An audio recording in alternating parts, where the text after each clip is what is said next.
ঈদ তো তখনই সুন্দর ছিল যখন বুঝতাম না জীবনের মানে কি, যখন মনে করতাম দিনের অর্ধেক সময় না খেয়ে থাকলে 2 দিনে একটা রোজা হয়ে যায়। ঈদ তো তখনই সুন্দর ছিল যখন রোজা না রেখেও সবার আগে ইফতার টেবিলের সামনে হাজির হতাম আর সবার আগে ইফতারি খাওয়া শুরু করতাম। ঈদ তো তখনই সুন্দর ছিল যখন ঈদের নতুন জামা কাপড় কিনে দেওয়ার জন্য আব্বু আম্মুর কাছে কান্নাকাটি করতাম আর মনে করতাম কেউ ঈদের নতুন জামা কাপড় দেখে ফেললেই হয়তো ঈদ শেষ হয়ে যাবে। ঈদ তো তখনই সুন্দর ছিল যখন অন্য সবাই ঈদের জামা কাপড় দেখে ফেলার ভয় আলমারিতে অতি গোপনে লুকিয়ে রাখতাম। ঈদ তো তখনই সুন্দর ছিল যখন ঈদের দিন সবার পা ধরে সালাম দিতাম আর সালামের জন্য দাঁড়িয়ে থাকতাম।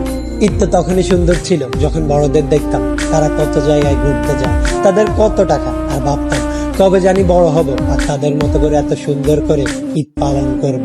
হ্যাঁ, আজ বড় হয়েছে ঠিকই, পকেট ভর্তি আজ অনেক টাকা। ঈদ আজ ঠিকই আছে, কিন্তু হারিয়ে গেছে ছোটবেলায় কাটানো ঈদের সেই আনন্দময় মুহূর্তগুলো। সত্যি অনেক বেশি মিস করি ছোটবেলায় কাটানো ঈদটাকে, যেটা চাইলে কখনো ফিরে পাওয়া সম্ভব নয়।